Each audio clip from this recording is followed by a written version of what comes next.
Oke, jadi kita ulang sedikit. Kita katakan current liabilities itu karena dia jatuh tempo di bawah 1 tahun atau 12 bulan. Nah, lalu yang pertama ini tanggal 13 Desember, PT ABL mengajukan penjualan kredit sebesar 3 juta, termasuk pajak penjualan 10%. Ya. Dan yang ini, yang kedua, dia menjual paket servis polis mobil bulanan seharga 1.250 per tahun kepada 60 pelanggan. Ya. Servisnya bulanan, bayarnya tahunan. Artinya, ketika kita tidak dibayar tahunan tapi kita kerjanya bulanan, berarti kan nyicil gitu ya. Berarti kan ada pendapatan yang sudah kita terima tapi kita belum memberikan balas jasanya, memberikan kerjaan kita. Maka itu kita namakan unearned revenue. Sudah dibayar tapi belum bekerja. Oke ya. Nah, sekarang kita akan lihat jurnalnya seperti apa.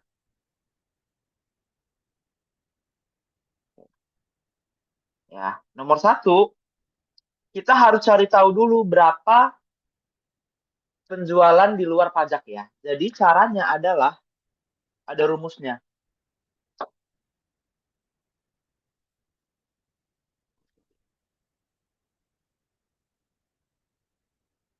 Ya.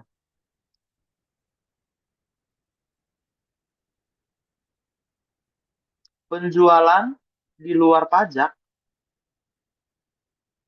itu rumusnya adalah harga setelah pajak, setelah di sini dibilang ya, atau harga termasuk ya, setelah atau termasuk pajak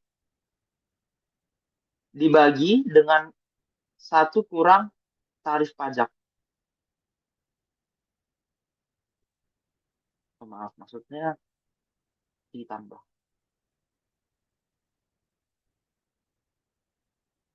Nah, ya harga setelah atau harga termasuk pajak dibagi satu tambah tarif pajak. Maka di sini kan dikatakan tarif pajaknya 10% ya, dan harga setelah pajak 3 juta. Berarti rumusnya jadi 3 juta dibagi satu tambah 10%. Nah, nanti dapatlah hasilnya yaitu 2.727.272.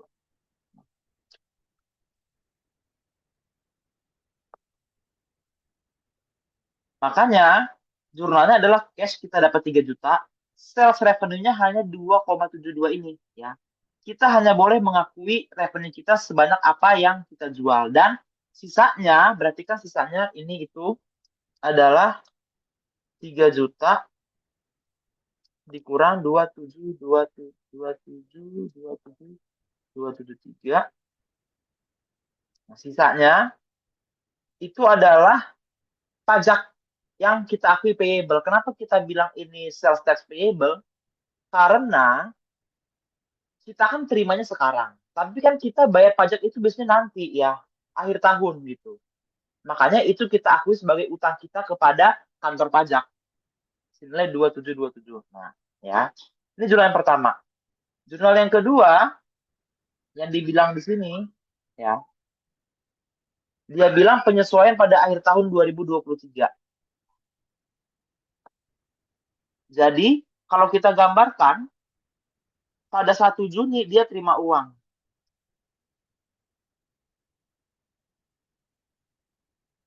untuk 1 tahun. Berarti kan kira-kira ini 1 Juni 23, di sini 1 Juni 24. Berarti pekerjaan dia akan dilaksanakan 1 tahun ini ya. Tapi ketika kita bikin laporan keuangan di akhir tahun 2023, berarti kan di sini Desember 23, laporan keuangan. Nah, ini menunjukkan bahwa kita hanya boleh mengakui pendapatan sebesar apa yang sudah kita kerjakan ya, yang di arsir biru ini. Ya, ini boleh kita akui sebagai revenue. Nah, maka jurnal penyesuaiannya adalah service revenue di kredit dan unservice revenue di debit. Nah, angkanya dari mana? Kan kita dari 1 Juni ke 31 Desember kita sudah kerja 7 bulan ya. 1 Juni, 1 Juli, 1 Agustus, 1 September, 1 Oktober, 1 November, 1 Desember, 31 Desember. 7 bulan. Ya. Makanya kita baru boleh mengakui 7/12, 7 bulan dari 1 tahun, dikali nilainya 1250, yaitu 729.167. Itu seperti itu untuk unearned revenue. Penyesuaian di akhir tahunnya. Ya. Ini harusnya 31 Desember. Ya. Nah, kalau ditanya 1 Juninya itu bagaimana? Itu kan berarti kita terima cash dan kita mengakui unearned revenue-nya ya.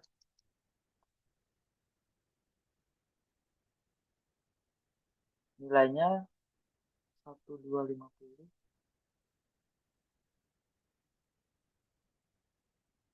Sorry.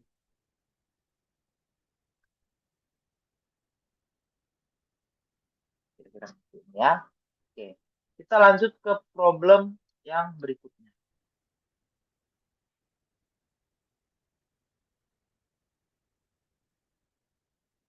Problem 2, non-current liability. Ya. Nah, ini itu akan terkait dengan bunga terutang dan pembayaran cicilan ya. Nah, jadi kita baca, PT ABC meminjam uang dari bank 1 juta US dollar, bunganya 8% per tahun selama 3 tahun pada tanggal 1 Januari 2023. Perjanjian mensyaratkan pembayaran cicilan tahunan sebesar 388,34 dolar pada setiap tanggal 1 Januari. Buatlah penyesuaian untuk mencatat bunga terutang pada tanggal 31 Desember. Buatlah jurnal pembayaran cicilan pertama pada 1 Januari. Dan hitung saldo liabilitas langsung dan liabilitas jangka panjang dari utang bank tersebut pada tanggal 31 Desember. Oke, ini dikasih tahu ya. Year, installment, interest expense, deduction of principal ini apa? Artinya ini pembayaran pokok utangnya.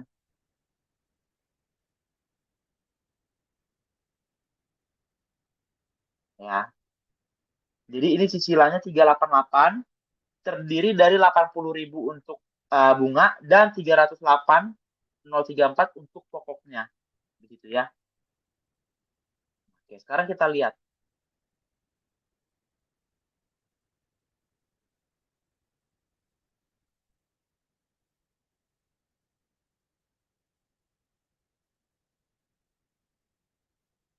Pada 31 Desember, penyesuaian, kita harus mengakui bunga.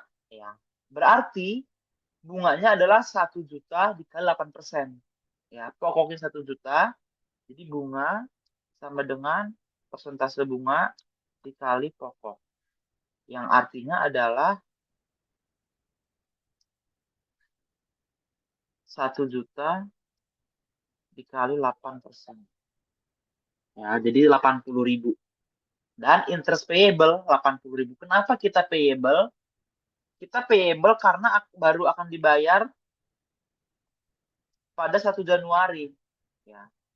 Meskipun beda sehari, kita tetap harus mengakui sebagai payable.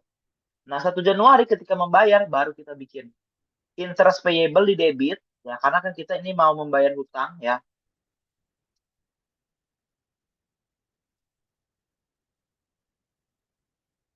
Lalu bank payable debit karena kita mau mengurangi utang kita.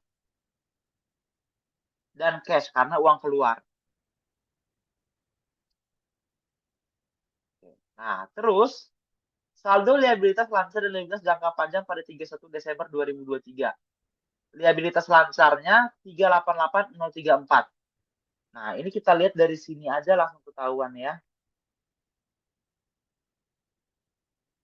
Kenapa dikatakan 388.304? Karena jarak antara 1 Januari 24 dan 1 Januari 25 itu akan kurang dari setahun. Gitu ya. Makanya dia yang 1 Januari 2025 ini, tunggu. Jadi maksudnya begini, 31 Desember liabilitas lansarnya itu ada 388. Kenapa? Karena kita kan besoknya harus bayar 388.034. Ya, besoknya bener-bener besoknya 31 Desember itu 1 Januari. Makanya kita akui pada 31 Desember 388 ini sebagai liabilitas lancar, ya, current liability.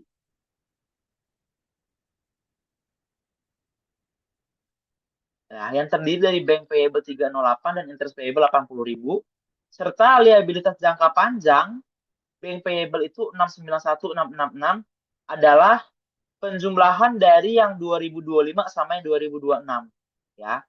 Karena kita akui karena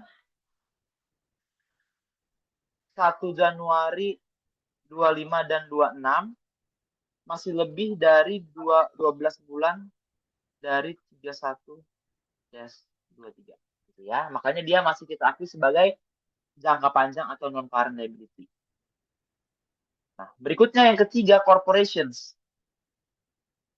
Ya. Oke. Dia memiliki saham dasar sebesar 100.000 dengan lembar harga 180 per lembar. Pada tanggal 31 Desember 2024, saldo ekuitas di buku besar menunjukkan saldo berikut. Oke. Share capital 40.000 issued ordinary share. Ordinary share itu adalah saham biasa ya. With a par value 180.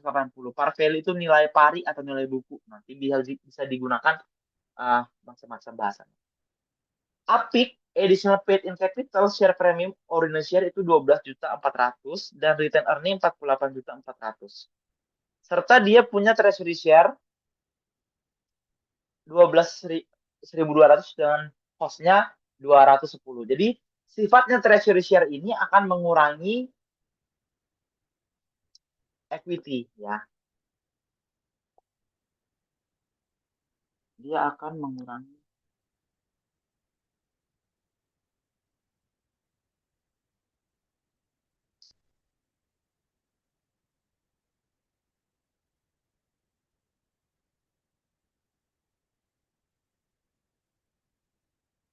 Nah,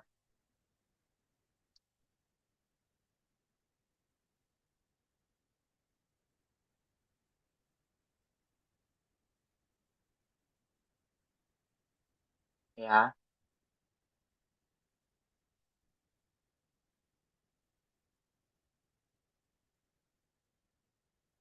Setelah itu dikasih tahu di sini dia itu melakukan beberapa transaksi nih, ada 7 transaksi. 6 ya. Yang pertama dia mengeluarkan 13.000 lembar saham biasa pada harga 230 per lembar. Kita disuruh bikin jurnalnya ya guys. Jurnalnya adalah 4 Mei ini ya. Cash 2990 dapatnya dari 230 dikali 13.000. Oke. Nah, share capital ordinary ini dia rumusnya adalah share issued dikali par. Ya, jadi bukan dikali marketnya. Kita lihat sini, parnya 180 nih ya, with a par value of 180. Oke, jadi ini itu adalah 180 baru dikali 13.000. Nah, sisanya gimana dong? Kan sisanya ada 50 nih ya, dari 230 dikurang 180 dikali sama 13.000. Nah, itulah 650 itu masuk sebagai share premium ordinary atau excess ya. Yang melebihi dari parnya itu kita masukin ke account yang namanya share premium. Berikutnya, tanggal 8 Mei,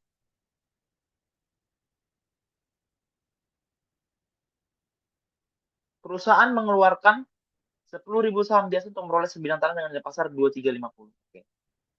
Jadi, kalau tadi kan saham ditukar cash, sekarang saham ditukar tanah. Saham ditukar tanah, maka kita akui tanahnya senilai harga tanah itu ya, 2350. Dan share-nya itu berarti 10.000 dikali par 180. Sisanya, berarti kan sisanya itu ada 2.350 dikurangi 1.800.000 itu masuk ke share premiumnya ya 550. Terus 1 Juni, 1 Juli, 1 Agustus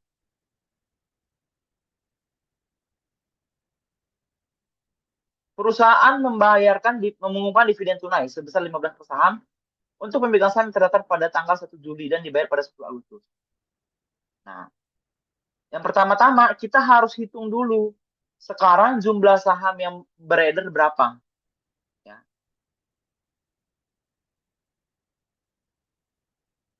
Nah, bisa kita lihat di sini ya. Jadi cara menghitungnya adalah kita lihat di sini. Yang issued awalnya 40.000, ya. Dikurangi sama treasury share 1.200. Ditambah yang baru kejadian pada Mei 4 dan Mei 8.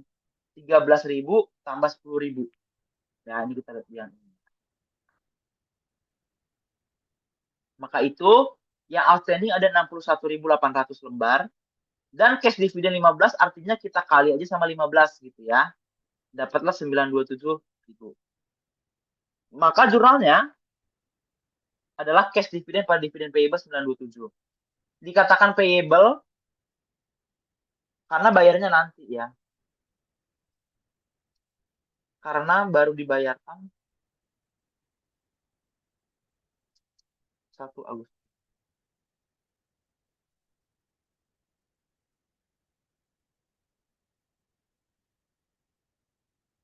Nah, 1 Juli no entry, 1 Agustus baru ketika dia membayar, maka dia keluar debitnya dividend payable, kreditnya itu adalah cash ya, bukan cash dividend.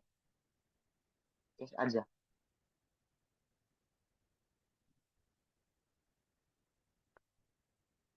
1 September, perusahaan mengumumkan dividen saham sebanyak 10% kepada pemegang saham.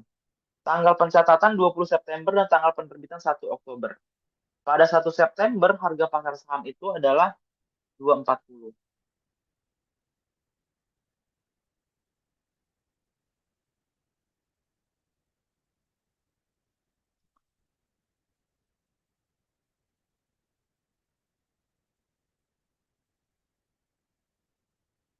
Jadi yang pertama, 1 September ketika dia mengakui, dia akan mengakui share dividennya. Ya.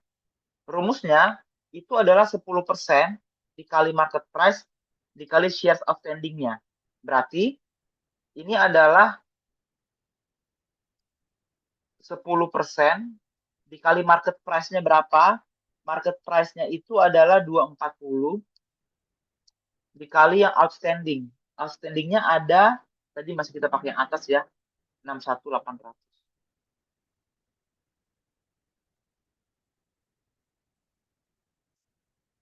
Nah, terus karena kita ini kan dengan kata lain kita berutang saham, tapi kan kita nggak ada utang saham. Jadi namanya kita pakai itu adalah ordinary share dividend distributable yang nilainya 1.112.400. Dapatnya dari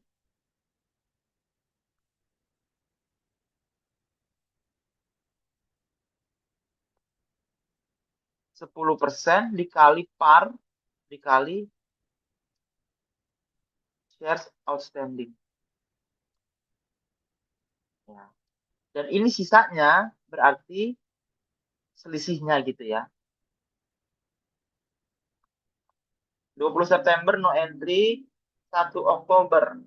Ketika dibayarkan, maka dia akan rilis share capitalnya 1.112.400 dan kita akan hapus ordinary share dividend distributable-nya. Ya.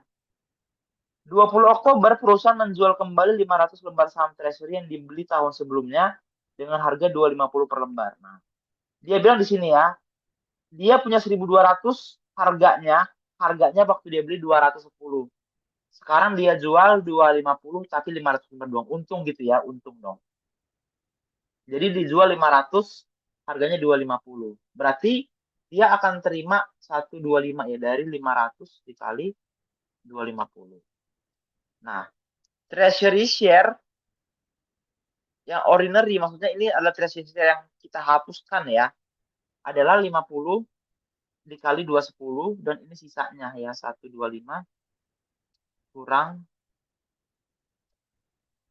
105. Nah, keuntungan itu kita tidak boleh akui sebagai gain or loss, tapi kita hanya boleh masukkan dia ke dalam treasury premium gitu ya.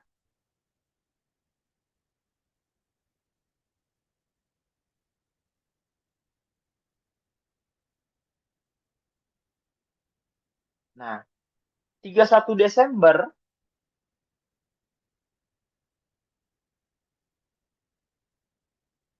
Setelah dihitung pada akhir tahun rugi bersih ada 320. Buatlah jurnal penutup. Oke.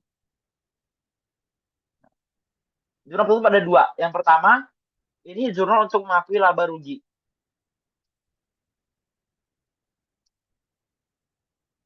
Jadi jurnalnya adalah return earning pada income summary 320 ya. Kalau rugi, maka return earningnya di debit. Income summary-nya di kredit. Ya, kalau untung sebaliknya. Dan yang ini, itu jurnal untuk mengakui dividen. Dan mengurangi return earning ya. Jadi, uh, kita masukkan angka-angka yang di dividen ini, share dividen 1483 dan cash dividen 927. Lalu itu dikredit, dan debitnya return earning 24200 ya. Ini kira-kira seperti itu. Yang kedua, jumlah saham biasa per 31 Desember. Disuruh hitung ya. Yang pertama kan 40.000. Ya, 40.000. Terus ada yang diisi 13.000, 10.000, dan 6.300 yang share dividen. Ya, lembar sahamnya.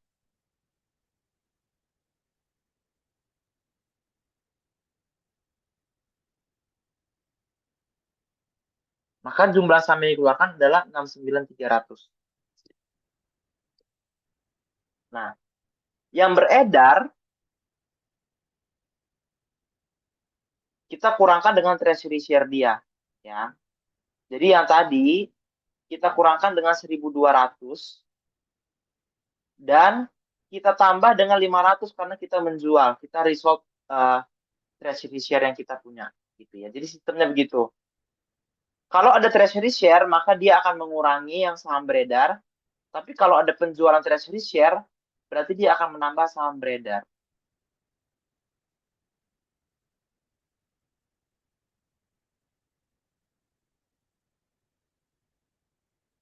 Nah, soal ketiga, sesi ekuitas. Ini tinggal kita masuk-masukkan aja ya. Jadi share capital yang diisi 61800 sudah kita hitung sebelumnya. Ya, yang ini. Kita kalikan dengan par value-nya 180 sekian. Nah, share premium itu kita jumlahkan aja semua dari awal ya. Jadi awalnya dia punya 12.400, terus kita tambahkan dengan 650, kita tambahkan dengan 500, kita tambahkan dengan 3.800 ya. Semua share premium dimasukin. Lalu ada return earning ya. Nah, return earning ini gimana? Kita lihat di sini ya. Saldo awalnya kan 48.400. Terus saldo awal return earning kan di debit ya. Jadi return earning itu begini.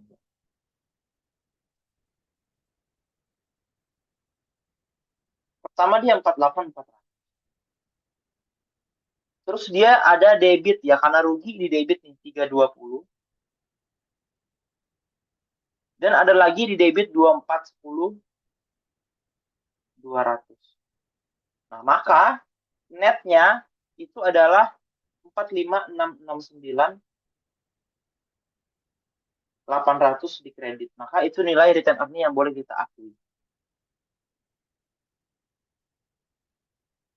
Nah, lalu kita kurangi dengan treasury share yang kita punya, sisanya ya.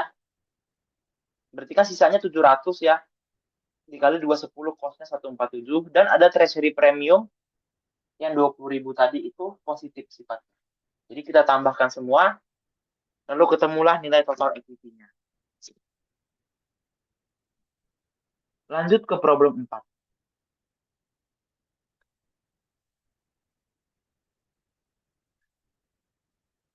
Oke. Problem 4.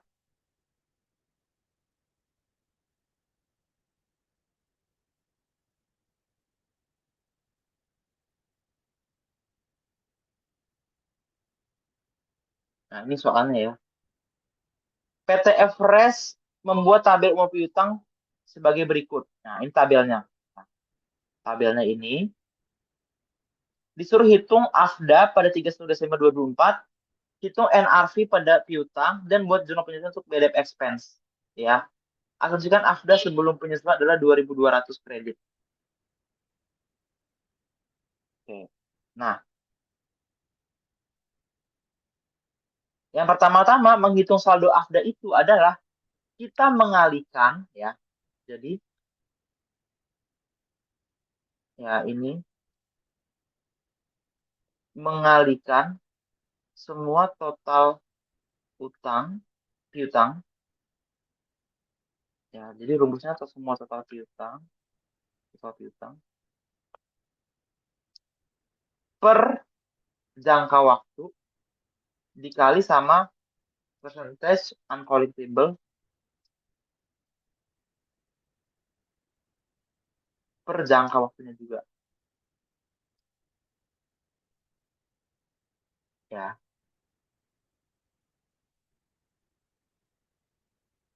Nah, jadi yang current, jadi kita lihat ya, ini totalnya nih udah kebaca nih. Ya, langsung baca ini aja.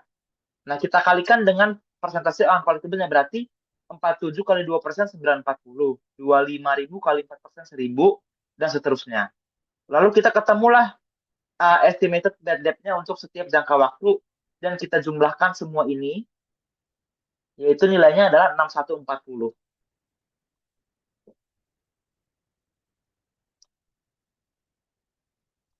Ya. Nah, NRV itu rumusnya adalah piutang kurang AFDA. Ya.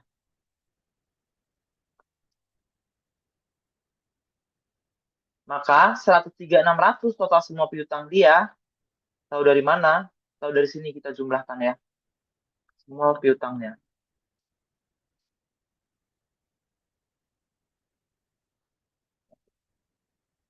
Kita lihat di sini ya. 103.600 dikurangi AFDA-nya 6140, yaitu 97.460. Nah, sekarang jurnal penyesuaian ya.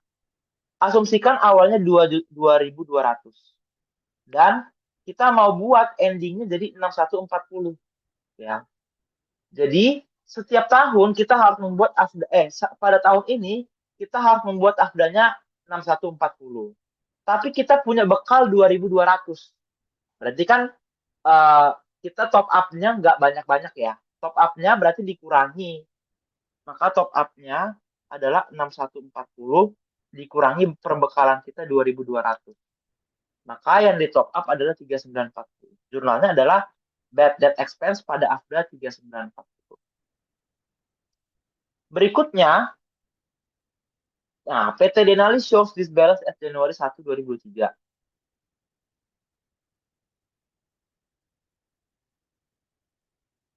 Ini ada saldo-saldonya dan dia ada beberapa transaksi ya. Penjualan bersih, ini disuruh bikin jurnal ya. Penjualan bersih non tunai berarti jurnalnya adalah account receivable pada sales revenue 820 itu pasti ya. Terus penagihan piutang usaha berarti kan kita terima uang dari penjualan kredit kita. Maka kita akan terima cash 763 lalu kita kurangi AR kita 763. Nah, penghapusan piutang tak tertagih jurnalnya adalah AFDA pada AR. Nilai 7.300. Nah, tapi ternyata ada dikatakan di sini itu adalah penagihan piutang piutang usaha yang telah dihapus. Artinya, ketika kita sudah menghapus, ternyata dia bayar. Gitu. Jurnalnya adalah AR pada AFDA 3.100, lalu barulah kita menghapus AR-nya. Cash pada AR 3.100.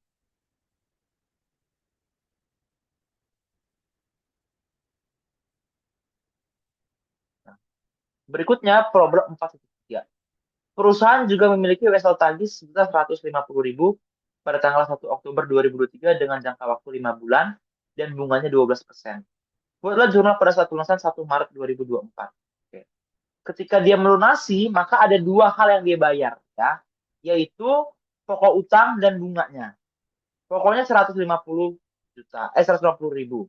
Dan bunganya, berarti gini rumusnya ya, bunganya 7.500 itu dapat dari mana? Pokok utang dikali persentase bunga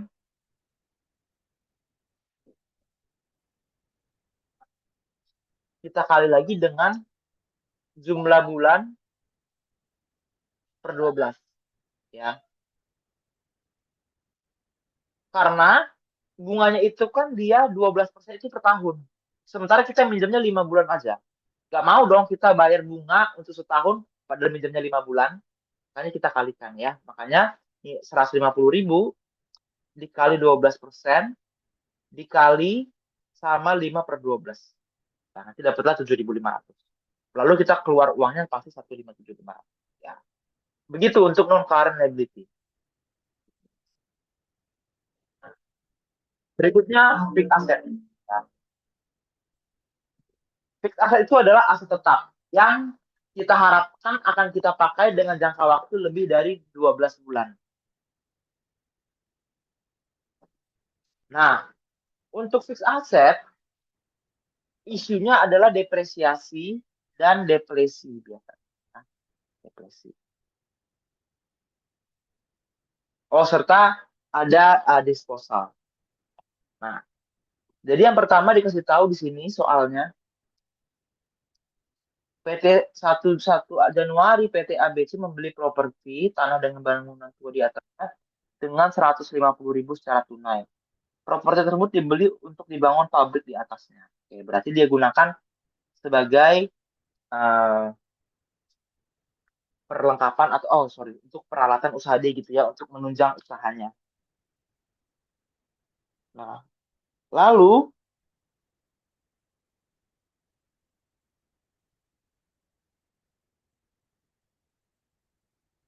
di bawahnya adalah PT ABC membayar 15.000 untuk menghancurkan bangunan tua yang ada di tanah tersebut. Puing-puing bangunan tua dijual seharga 2.000. Lalu ada pengeluaran lain sebelum konstruksi dimulai dari biaya pajak dan pemrograman tanah 1.000, agen properti 5.000, biaya arsitek 8.000, konstruksi pabrik 70.000, 870.000, dan premi asuransi dalam masa pembangunan 2.000. Buatlah jurnal atas pengeluaran-pengeluaran dia di atas. Oke. Jadi, uh, apa saja yang boleh kita akui sebagai land dan apa saja yang boleh kita akui sebagai building ya. Jadi, yang boleh kita akui sebagai land adalah pembelian tanah dia 150.000 dan pajak perolehannya 1.000. Ya, itu kita akui sebagai land.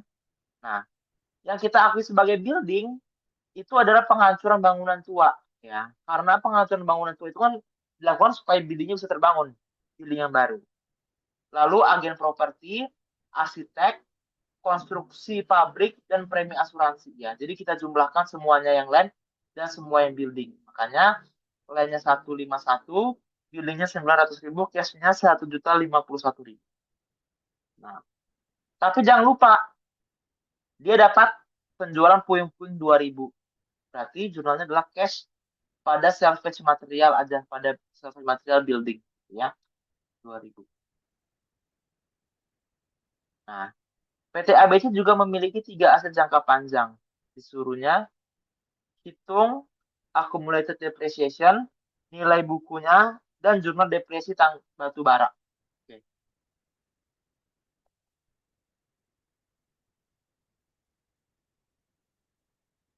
Jadi yang pertama-tama dia punya truk ya. Tanggal perolehan 1 Juli, harga perolehannya 250.000 dengan nilai sisanya 10.000. Estimasi masa manfaatnya 10 tahun dengan metode penyusutan DDB atau Double Declining Balance. Ya. Nah, license ini itu adalah intangible asset, aset yang tidak dapat terlihat. Ya, perolehannya 1 Maret 22, harganya 126.000, nilai sisanya 0, estimasi masa manfaat 6 tahun, metode penyusutannya straight line. Terus coal mine, tanggal perolehan 1 Januari 2022, harga perolehan 450.000 dengan nilai sisa 0. Ya, nah dia pakainya unit of activity, estimasi masa manfaatnya 1.500 ton. Nah kita lihat ya, jadi ada 3 nih. Truk itu adalah tangible asset. maka dia didepresiasi. Namanya depresiasi. License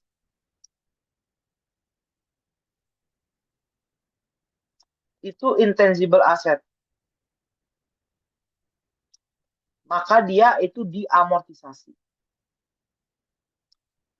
Coal mine ini itu adalah pertambangan ya, pertambangan yang mengeruk sumber daya alam, bahasanya adalah depresi.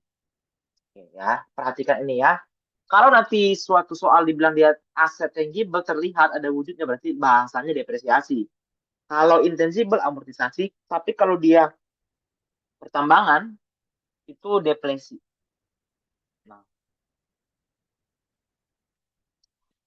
maka kita hitung dulu nih akumulasi depresiasinya ya. Nah, DDM double declining method itu yang pertama kita cari dulu rate-nya yang 20% ini ya. Jadi rumus untuk rate double declining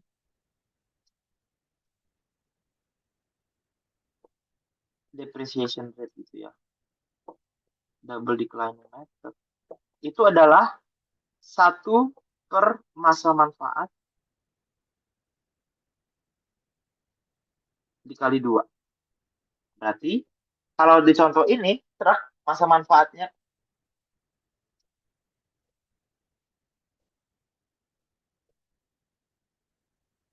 masa manfaat dia truk masa manfaatnya 10 tahun ya. Berarti jadinya 1/10 kali 2 yaitu 20%. Jadi rate-nya 20% ya. Nah,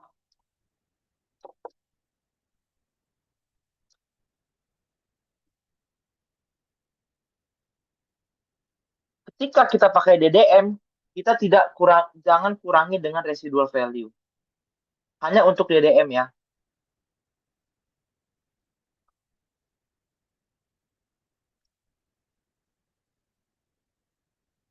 Jadi langsung kita masukkan 2.500.000 Nah, depresiasinya itu adalah net carrying amount periode sebelumnya dikali rate-nya. Ya, jadi 2.250.000 dikali 20%.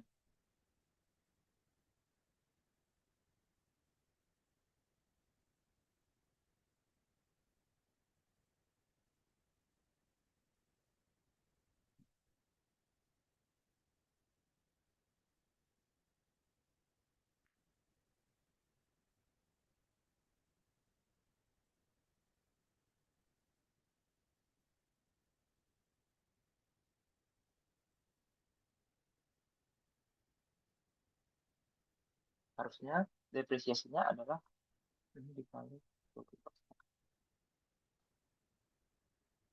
Maka akumulated depreciation adalah 50.000. Carrying amount-nya kita kurangi aja 250 kurang ACC depre-nya 2 juta. 200, jadi sekarang 200.000. Tahun berikutnya sama 200.000 dikali 20%, 40.000. Ininya jadi 200.000 kurang 40, 160. Lanjut lagi. 160.000 dikali 20%, maka 32.000. Maka akumulated depreciation langsung kita tambah aja nih 50 tambah 90 tambah 32.000.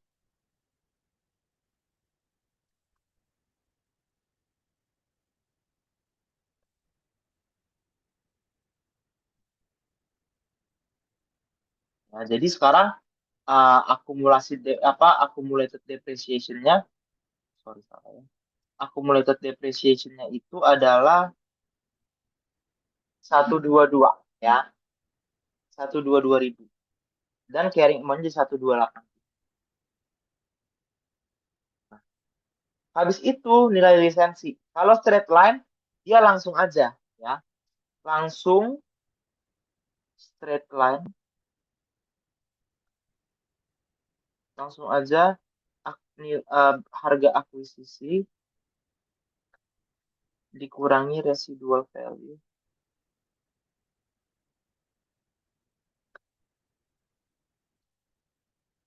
dibagi sama masa manfaatnya.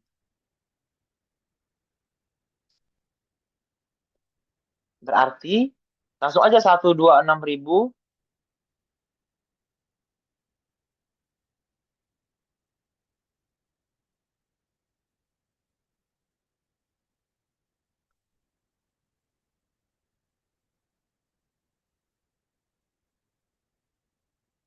Oke, ini begini. Ya, jadi kita lihat di sini. Dia diakuisinya 1 Maret 2022. Ya. Nah, artinya per 31 Desember 22 dia itu baru boleh mengakui 10 bulan. Ya. Jadi kita hitung dulu ini ya. Jadi straight line per tahunnya, amortisasi per tahunnya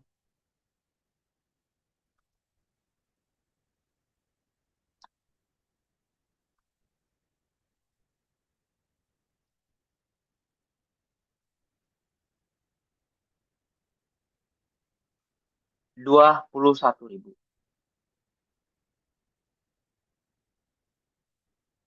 Nah,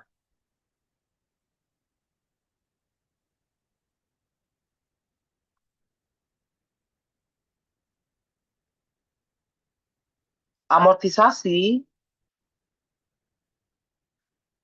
pada 31 Desember 22 berarti dia itu 21.000 dikali 10/12 ya, karena kan baru 10 bulan berjalan.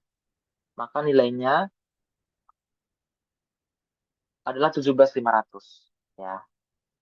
Nah, 31 Desember 2023 berarti dia sudah boleh mengakui eh 21.000 karena kan sudah setahun lagi gitu ya. Maka cari uangnya jadi 87.500.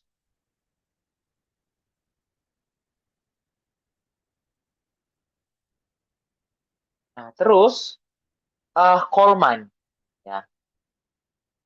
Depresiasi tambang batu bara rumusnya adalah depreciable cost dibagi estimated total use dikali use of for the year ya. Jadi biayanya berapa dibagi kemampuan dia itu sampai berapa, yaitu di sini 1.500.000 dikali penggunaan tahunnya setahun ini berapa ya. Nah, dikatakan di sini penggunaan setahunnya itu adalah tahun 2023 237.000. Maka rumusnya jadi 450 dibagi 1,5 juta dikali 237.000, yaitu 711 Makanya debitnya itu langsung inventory, karena kita kan ketika kita ke sumber daya alam kita dapat barangnya itu langsung dari inventory kita. Kreditnya baru accumulated depreciation 71.100 ya. Nah, nomor 3 penjualan mesin. PT ABC menjual salah satu mesin lamanya pada tanggal 30 April 2023. Mesin tersebut dibeli seharga 255.000 pada tanggal 1 Januari 2018 dan disusunkan secara garis lurus selama 8 tahun dengan nilai sisa 15.000. Mesin tersebut laku terjual seharga 107.000.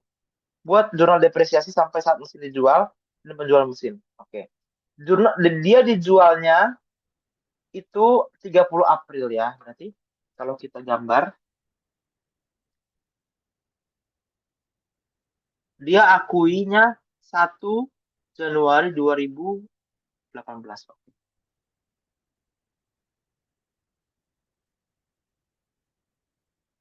1 Januari 18 beli. Harapannya 8 tahun. Berarti ini akan sampai 1 Januari 26. Tapi dikatakan di sini dia akan menjual mesin itu pada tanggal 30 April ya.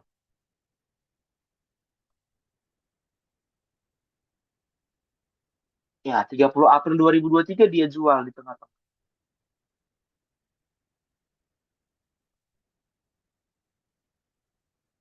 Berarti dia sudah mendepresiasi berapa tahun nih? 2023. 5 tahun plus 4 bulan. Ya. Berarti depresiasinya ya,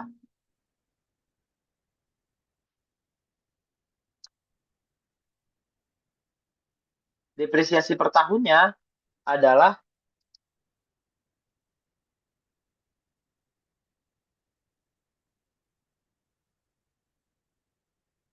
255 dikurangi sama residu value 15.000 dibagi masa manfaatnya 8 tahun.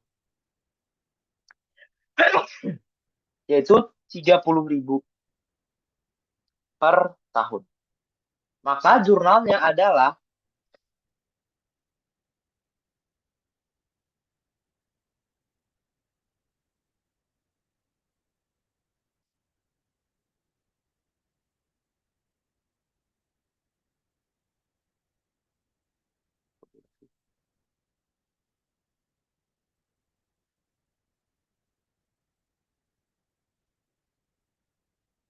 dua dua lima. Ini salah ya, harusnya 25. Ya, jadi selama 4 tahun, sorry, bukan 5 tahun, 4 tahun ya. Enggak dong, 5 tahun. 4 tahun, 4 tahun. 4 tahun dari 1 Januari sampai 31 Desember 22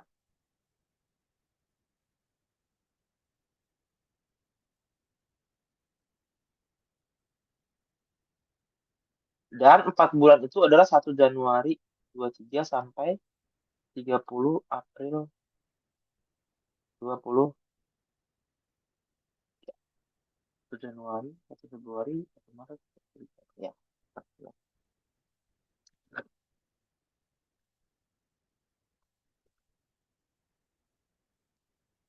Maka jurnal depresiasinya ya untuk tahun 2018 sampai tahun 2022 itu gini 30.000 ya.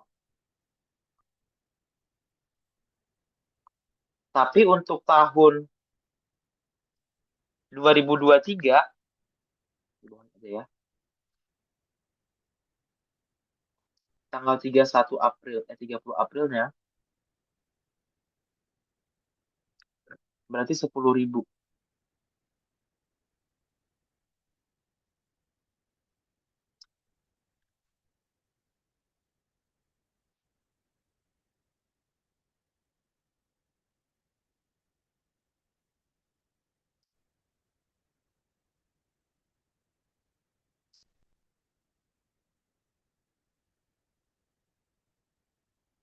Nah, ketika menjual, maka kita akan membandingkan ya, penjualan itu ada untung ruginya.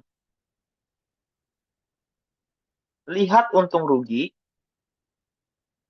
atau rugi dengan membandingkan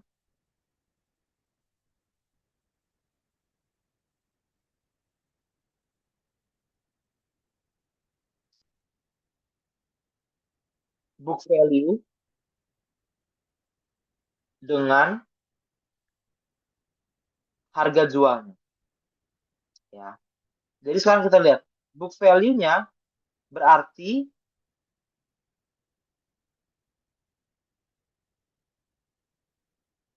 kita cari dulu ya. Jadi book value itu adalah harga perolehan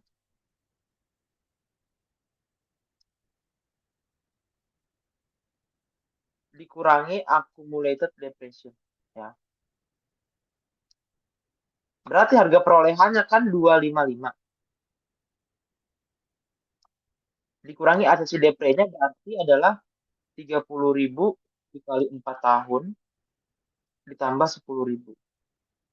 Gini ya. Berarti 130.000 nih. Berarti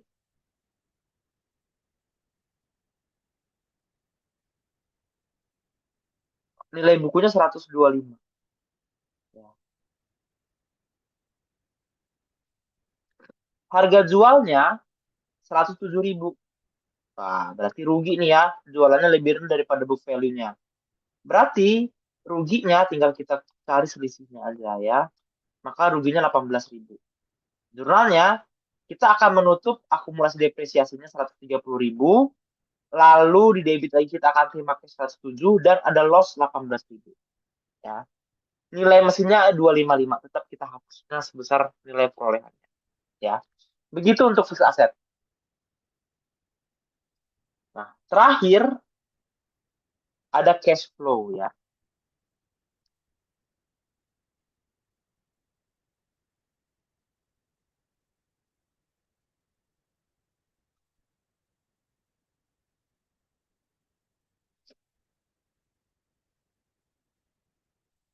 Nah,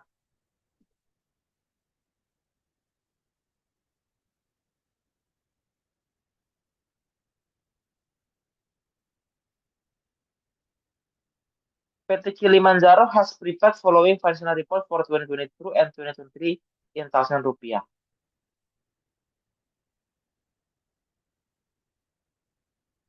Oke, ini data-datanya nanti dibahas saja. Ada kas, AR, persediaan, beban DBR di rumah, investasi, aset tetap, akumulasi depresiasi, paten, ada utang usaha, liabilitas beban aktual, dasar bayar, pinjaman bank, modal saham biasa, saldo laba. Dan ini selisihnya ya.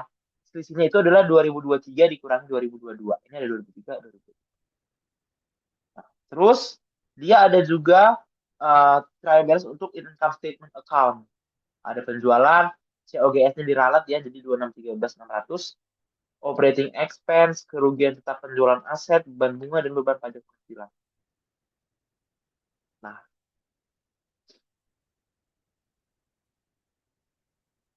sekarang di sini dikasih tahu ada beberapa transaksi ya, ada lima transaksi. Oke. Transaksi yang pertama, perusahaan membeli mesin baru pada bulan Januari senilai 327.000 sebagai aset tetap. Terus perusahaan menjual aset tetap berupa sebuah forklift lama dengan harga 75.000 dan akumulasi depresiasi 50.000. Penjual aset tetap ini mengalami kerugian 3.000.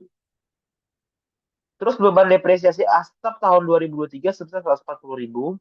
Dan yang keempat, tidak ada transaksi jual beli paten atau aset tetap berwujud selama 2023 selain beban amortisasi.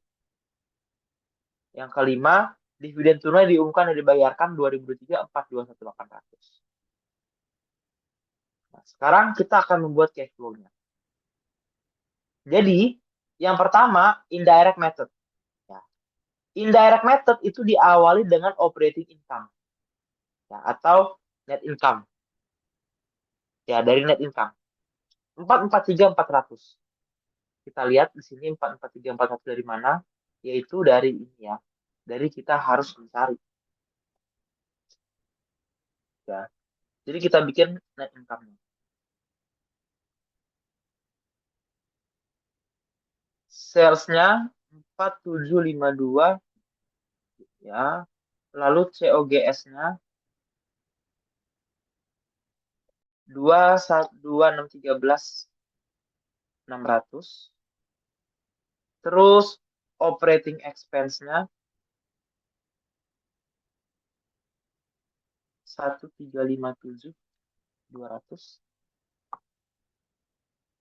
Terus ada loss on fixed asset, loss on sale 3.000 karena loss dia negatif ya di perhitungan net income-nya. Lalu ada interest expense dan ada income tax expense.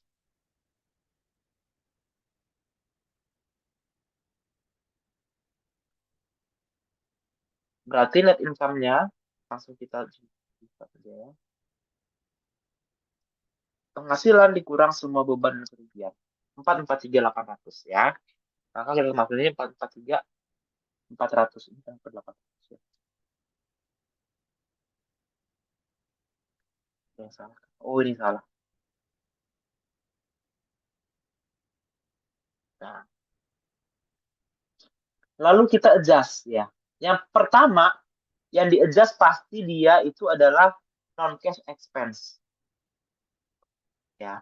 Ini akan menambah income, menambah cash flow. Jadi sifatnya positif.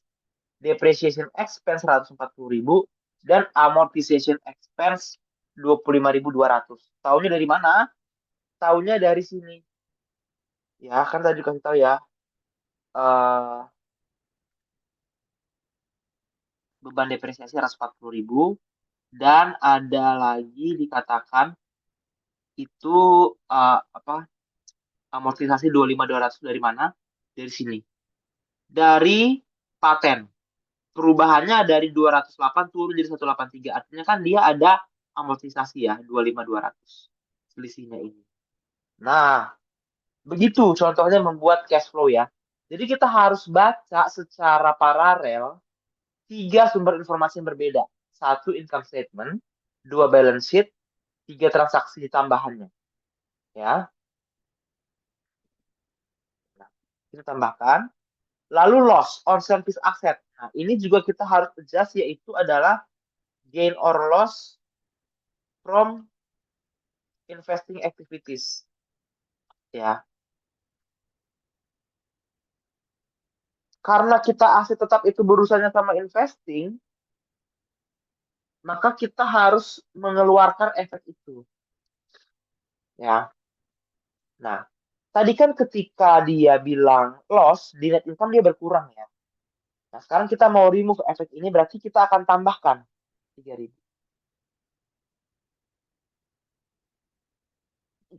Nah, setelah itu, kita adjust lah dengan current dan CL ya. Changes. Yang pertama ada account receivable, dia naik 50.400. Makanya berkurang. Kenapa? Karena kan account receivable itu adalah harapan kita untuk mendapatkan kas di masa mendatang. Ketika account receivable itu bertambah, berarti kita gagal dapat kas sekarang. Dapatnya di masa depan. Berarti kita harus membuat dia kurang, minus. Cash flow negatif. Lalu, inventory decrease dari 216 ke 180. Sifatnya positif. Kenapa? Karena ketika inventorinya menurun, berarti kan ada penjualan barang yang lebih banyak. Gitu ya, sampai inventorinya menurun. Berarti kita akan terima cash-nya lebih banyak. Hanya inventory menurun itu positif. Begitu juga dengan prepaid expense. Prepaid expense menurun. Artinya kita kan harusnya bayarnya hari itu, tapi kita sudah bayar, jadi kita tidak jadi ada uang keluar. Makanya dia positif. Terus habis CA, CL. Ya. Account payable turun 54.000. Negatif. Kenapa? Karena utang berkurang, berarti nanti kita bayar utang kita. Ada uang keluar dari dompet kita. Makanya cash flow negatif. Terus ada lagi accrued payable. Accrued payable meningkat. Ini kita buat positif. Kenapa? Artinya harusnya kita ada ada pembayaran, tapi kita belum bayar, kita utangin. Makanya cash flow-nya positif karena ada pembayaran yang tidak jadi atau ditunda gitu ya. Jadi summary-nya adalah ketika CL increase, CA increase, CF akan negatif. Ketika CA decrease, CF akan positif. Tapi ketika CL increase, CF juga increase. Dan ketika CL decrease, CF-nya juga decrease. Nah, setelah itu kita dapat cash provided in operation activity. Jadi kita tambahkan semuanya. Ya, 752. Berikutnya investing activities. Nah, kita harus lihat di sini increase in new investment 13.000. Tahu dari mana? Tahu dari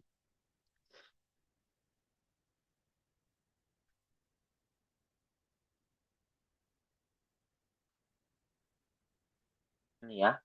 Investasi naik 13.000. Artinya kita akan keluar uang lebih untuk membeli sebuah investasi, makanya cash flow negatif, ya. Purchase in new equipment. Tahu dari informasi tambahan ini. Ini ya, membeli mesin baru 327. Nah. Dan sell of ini negatif. Sales of forklift 22.000. Tahu dari mana? Tahunya dari sini. Ya. Dia bilang kan uh, cost-nya 75.000. Accumulated depreciation-nya 50.000. Berarti book value-nya itu adalah 25.000. Nah, dia bilang dia rugi 3.000. Berarti harga jualnya adalah 25 kurang 3. Pasti harga jualnya 22.000. Maka positif. Positif karena ada uang kas masuk ya. Kas masuk dari penjualan.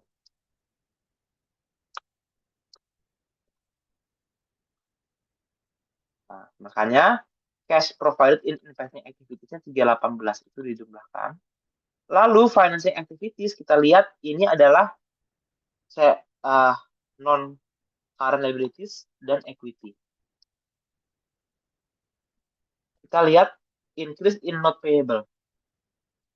Naik 630, artinya dia baru issue nih. Positif, karena ada uang masuk ya, meskipun itu utang. Tapi penting cash-nya masuk. Terus bank payable, dia decrease. Decrease-nya 482 400. Berarti itu kita bayar utang tuh. Makanya cash flow-nya negatif.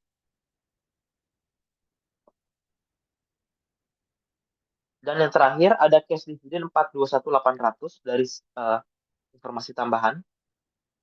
Nah, dividen artinya kita bayar.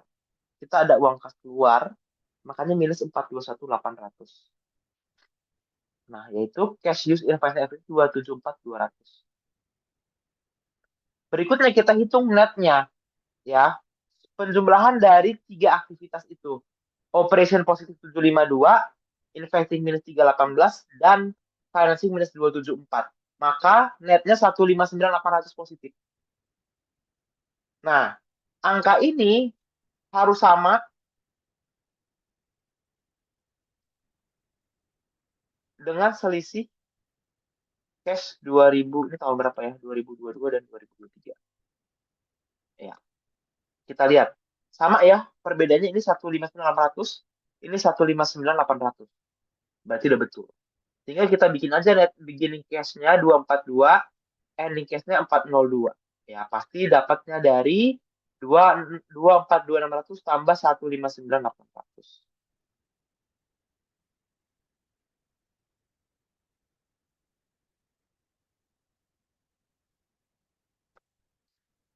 Ini metode indirect. Sekarang aku ajarin juga metode direct.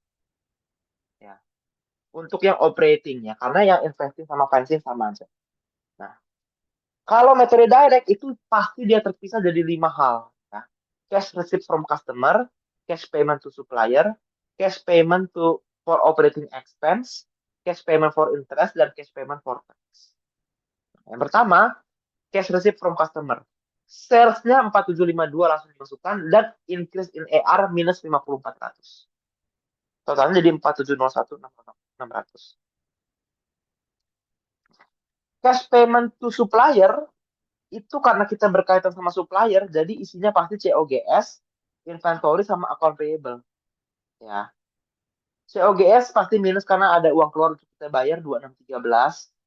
Lalu ada decrease in inventories, tadi kan udah kita jelasin ya, positif 36.000. Dan decrease in account payable 54.000. Maka summary-nya adalah minus 2631.600. COGS-nya tadi 2613. Oke. Oke. Yang ketiga, cash payment for operating expense. Operating expense-nya minus 1192. Lalu ada decrease in prepaid expense 10.800, makanya positif, dan increase in accrued payable 198. Berarti cash payment for operating expense-nya adalah minus 983.200. Yang keempat, cash payment for interest expense. Interest expense langsung minus karena dia pasti bayar bunga ya. Dan pajak juga pasti minus karena dia bayar pajak. Nah, kita jumlahkan semuanya 55 ini, nilainya harus sama ya dengan yang indirect 752. 752 di sini 752. Sudah sama artinya sudah belum tentu betul sih, tapi at least belum tentu salah ya. At least ada kemungkinan betulnya lebih besar. ketika ini sudah sama. Oke? Oke. Dari semua materi ini, ada pertanyaan karena sudah habis materi ini kita bahas semua. Aku stop share dulu ya. Oke, aku kasih 2 menit deh untuk siapin pertanyaan sampai 20-20 kalau ada ya.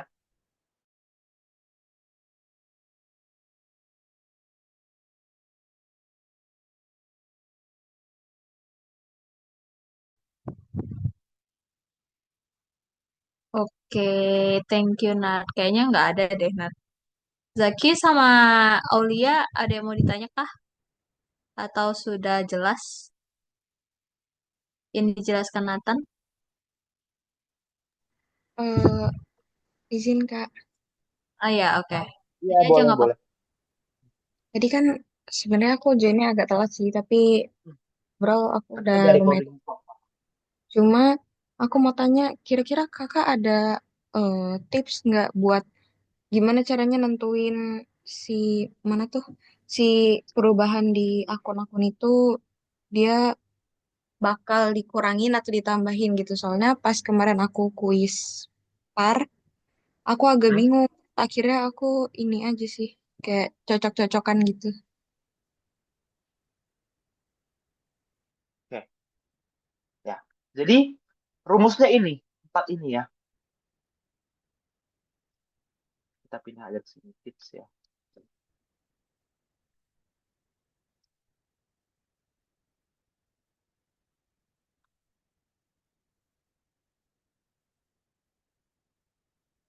Ini ya. Ketika current asetnya naik, cash flow pasti negatif karena ada uang untuk kita beli. Ketika current asetnya decrease, CCF akan positif karena ada manfaat yang kita terima tanpa kita keluar uang. Terus ketika current liability-nya increase, maka CF kita akan increase karena biasanya kita ngutang. Artinya ada manfaat yang kita terima tapi kita nggak bayar juga, bayarnya entaran. Begitu juga kalau CL-nya decrease, CF-nya decrease karena itu pasti kita akan membayar utang kita. Begitu juga dengan NCL ya, sama dia. NCA, pertama dulu NCA ya. NCA increase, pasti CF negatif karena ada pembelian. NCA decrease, CF positif karena ada penjualan. NCL increase,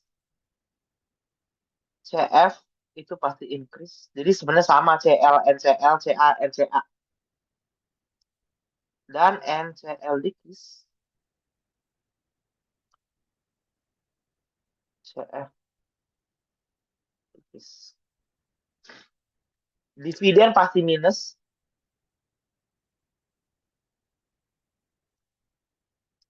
interest expense pasti negatif, tax pasti negatif. Nih kira-kira tipsnya ya. Cukup Oke, paham nggak? paham Kak, paham, paham. Mau nanya Oke. satu lagi boleh Kak? Ya, boleh, boleh. Kemarin aku kuis par, terus Ah, ya, terus aku ingat di situ ada informasi tambahannya kayak gini bunyinya. mm-mm. Eh, kan dia, ah, tunggu bentar Kak, aku ingat-ingat dulu. Oke.